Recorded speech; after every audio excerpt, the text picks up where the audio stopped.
नमस्कार, आप देख रहे हैं न्यूज 9 भारत और मैं हूं आपके साथ अशोक चौहान। देश और दुनिया की तमाम खबरों पर आइए डालते हैं एक नजर। वाराणसी में गंगा दशहरा को लेकर ये मान्यता है कि इसी दिन भगीरथ की घोर तपस्या के पश्चात मां गंगा का स्वर्ग से धरती पर अवतरण हुआ था। आज गंगा दशहरा है। रामचरितमानस के अयोध्या कांड में गोस्वामी तुलसीदास जी ने जीवनदायिनी मां गंगा का मनुहारी वर्णन करते हुए कहा कि गंग सकल मुद मंगल मूला, सब सुख करनी हरनी सब सूला।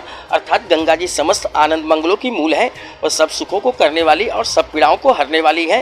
पुराणों में कहा गया कि राजा भगीरथ वर्षों की तपस्या के उपरांत ज्येष्ठ शुक्ल दशमी के दिन गंगा को पृथ्वी पर लाने में सफल हुए। भारतीय शास्त्र पुराणों, उपनिषद इत्यादि सभी ग्रंथों में गंगा की महिमा और महत्ता का बखान किया गया है। स्कंद पुराण व वाल्मीकि रामायण में गंगा अवतरण का विशद उल्लेख है। गंगा भारतीय संस्कृति की प्रतीक एवं हजारों साल की आस्था की पूंजी है। शास्त्रों में कहा गया कि गंगा का पानी अमृत व मोक्षदायिनी है। गौर करें तो गंगा का जितना धार्मिक व सांस्कृतिक महत्व है, उतना ही आर्थिक भी। भारत गांवों और नदियों का देश है। गांव और नदियों का संबंध सदियों पुराना है। गंगा का पानी कृषि व उद्योग धंधों के लिए प्राणवायु है।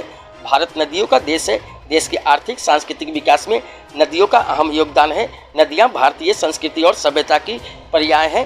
नदी घाटियों में ही आर्य सभ्यता पल्लवित और पुष्पित हुई। देश के अधिकांश नगर नदियों के किनारे स्थित हैं। देश के अधिकांश धार्मिक स्थल किसी न किसी रूप में नदियों से संबद्ध हैं।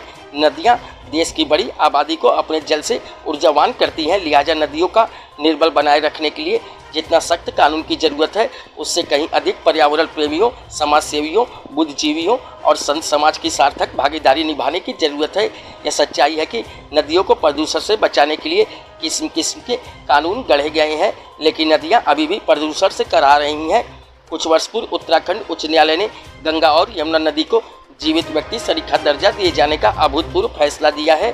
देखें तो गंगा एवं नदियों की दुर्गति के लिए सिर्फ उसमें बहाए जाने वाले शव व मूर्तियां ही जिम्मेदार नहीं है, सीवर और औद्योगिक कचरा भी उतना ही जिम्मेदार है।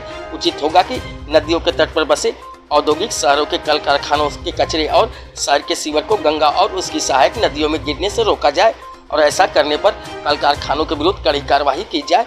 एक अच्छी बात यह है कि भारत के प्रधानमंत्री नरेंद्र मोदी जी के नेतृत्व में गंगा के लिए जो कार्य किए जा रहे हैं वह पहले कभी नहीं हो पाए थे। उल्लेखनीय है कि नमामि गंगे प्रोजेक्ट के जरिए गंगा की निर्मलता और पवित्रता बनाए रखने का प्रयास हो रहा है। इसी प्रोजेक्ट पर हर वर्ष हजारों करोड़ रुपए खर्च किए जाते हैं। नमामि गंगे परियोजना के सार्थक परिणाम भी सामने आ रहे हैं। अच्छी बात यह है कि देश का सबसे बड़ा राज्य उत्तर प्रदेश इस दिशा में ठोस पहल कर रहा है। वैज्ञानिकों की माने तो प्रदूषण के कारण नदियों में ऑक्सीजन की मात्रा लगातार कम हो रही है।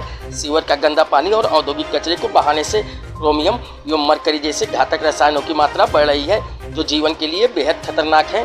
उचित होगा कि जीवनदायिनी गंगा एवं अन्य नदियों के साथ शत्रुतापूर्ण व्यवहार छोड़ आस्था एवं परंपरा का निर्वहन मानवता के लिए किया जाए। गंगा को एकमात्र एक नदी की तरह नहीं बल्कि भारत की पहचान और धरोहर के रूप में देखना होगा। न्यूज 9 भारत के लिए तौफीक खान की रिपोर्ट।